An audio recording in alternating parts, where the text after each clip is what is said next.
You ever have one of those moments where you realize the universe has a sick sense of humor?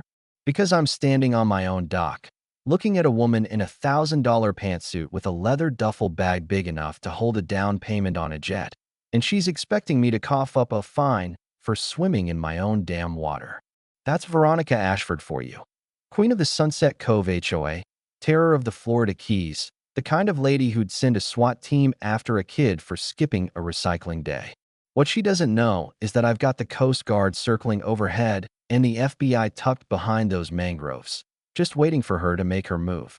In about 45 seconds, she's going to realize this whole showdown is a setup. And that smile of hers, the one that's bulldozed a dozen island owners before me, is about to crack for the first time in a decade.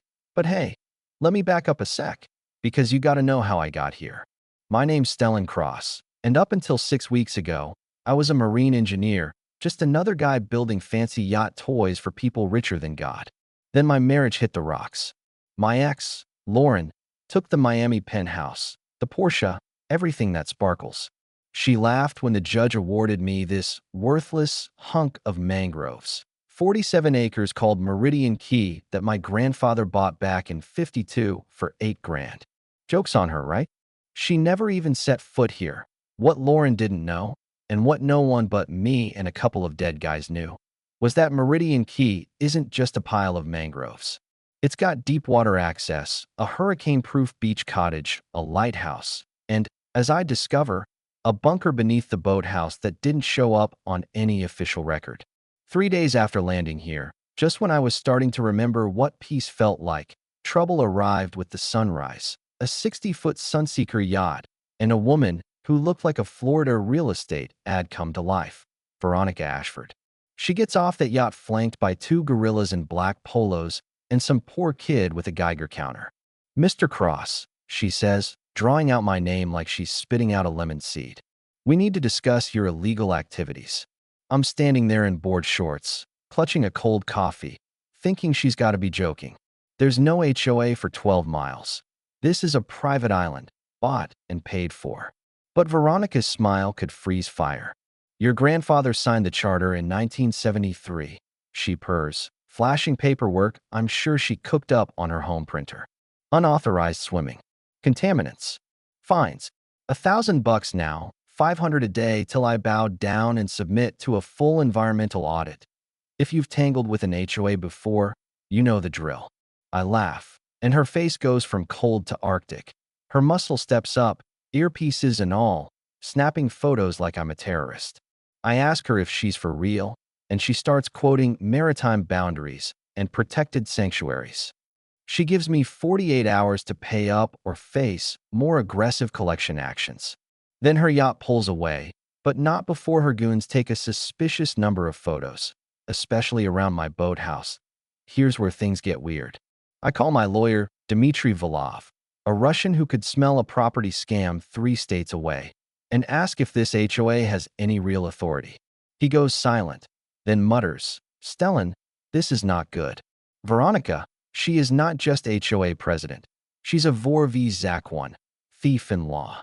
Turns out, Veronica's been running a criminal enterprise, using HOA rules to force folks off their islands.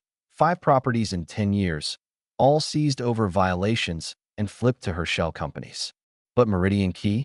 Dimitri tells me the previous owner hinted there was something on that island worth more than the island itself. That night, I find the bunker. Hidden under an old outboard motor, concrete walls 2 feet thick, ventilation fans, the works. Inside, stacks of $100 bills, serial numbers scraped off, Federal Reserve documents from the '80s, and a shipping manifest showing $50 million in gold lost at sea during Hurricane Floyd. Suddenly, I get why Veronica's after my patch of dirt. It's not about fines. She thinks the missing federal gold is buried somewhere under my dock. The smart play would have been to call the feds right then. But I'd just spent a year getting gutted in divorce court, and now this HOA queenpin is trying to scam me, too? Nah. I dig in. I start researching Veronica. Find out she took over the HOA after the last president, a former Olympic swimmer, drowned on a calm day. Every island she's taken followed the same pattern: trumped-up violations, crushing fines, legal threats, forced sales. One family lost their retirement home to her. Another lost their rescue dogs to poison. I tracked down Captain Waken Reeves, a Coast Guard vet who lost everything: dogs, savings, his will to fight, after Veronica's goons ruined him. The guy's a ghost living on a busted houseboat, warning me she'll find my weakness and exploit it. But there's a twist. Waken's not just a victim. He spent years digging into Veronica's operations. Tells me her late husband was a federal investigator, working a case on the missing gold, who conveniently died right before he could close in on it. Waken swears every island Veronica took, she had divers and environmental teams drilling, not for pollution, but for gold. With the net closing, Veronica steps up her game.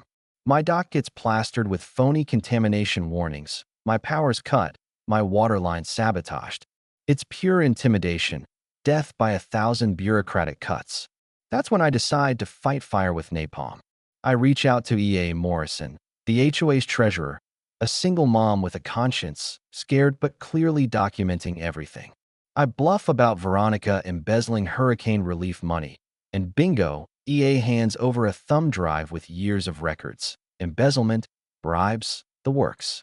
She's been waiting for someone dumb or desperate enough to take on the dragon. But there's more. Veronica's been searching for those old prohibition tunnels beneath the islands, convinced the gold is hidden in them.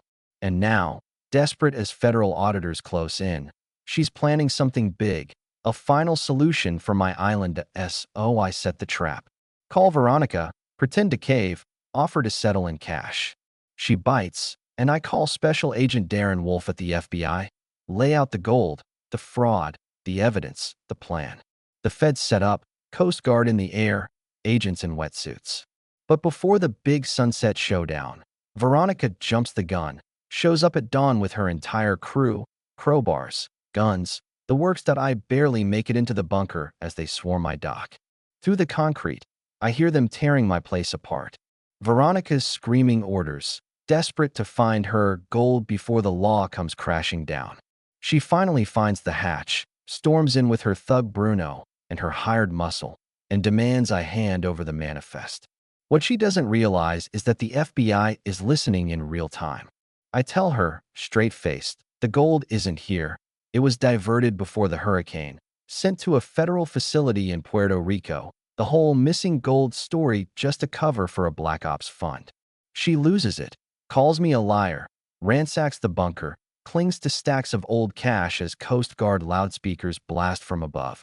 You are surrounded. Exit now. Bruno pulls his gun, but drops it when agents drop through the hatch. Veronica tries to snatch bills, muttering about her ruined life, as the feds cuff her, read her rights, and drag her into the daylight. It's not just satisfying. It's cinematic, the kind of scene where you want popcorn and a slow clap that in the aftermath. The feds make sense of decades of fraud. The thumb drive EA gave me cracks the whole network wide open. The stolen hurricane funds, the shell companies, all of it. The families who lost their islands get them back. Damages paid, justice done, though nothing erases the scars. Captain Reeves starts a new dog sanctuary with a little help from a mystery donor. Yeah, that was me. What else am I going to do with the $2 million finder's fee? Veronica gets 27 years, her crew gets theirs, the HOA is dissolved, and the Keys finally breathe easy. But here's the kicker. 3 months later, I get a call from a lawyer in the Caymans. Veronica's sister, Victoria, wants to make a deal. She's got secrets of her own, and suddenly, the story's not over. I find a letter from my grandfather in the lighthouse, hinting at hidden smuggling maps more valuable than any gold, secret routes still used by modern traffickers that I call Agent Wolf, and my island turns into command central for a new federal operation. The bust that follows takes down entire drug rings, arms smugglers, human traffickers. Maps my grandfather hid are worth more than a fortune in bullion. The Ashford sisters end up in federal prison for the rest of their lives. A year later, I throw a party on my dock for everyone Veronica hurt, survivors, families, even the agents. We toast to justice, to stubbornness, to the insane luck of inheriting the one island in the Keys that could bring down an empire. The sun sets on water gold as any dream, and I realize sometimes the best revenge isn't a payout or a headline. It's knowing you stood up, you outsmarted the bullies, and you gave good people a second shot at us. So, what would you have done if you'd found 50 million in lost gold? Would you risk everything for justice? Or take the money and disappear? Drop your answer below and tell me where you stand. Because sometimes, the only thing between a predator and their next victim is one stubborn person who refuses to back down.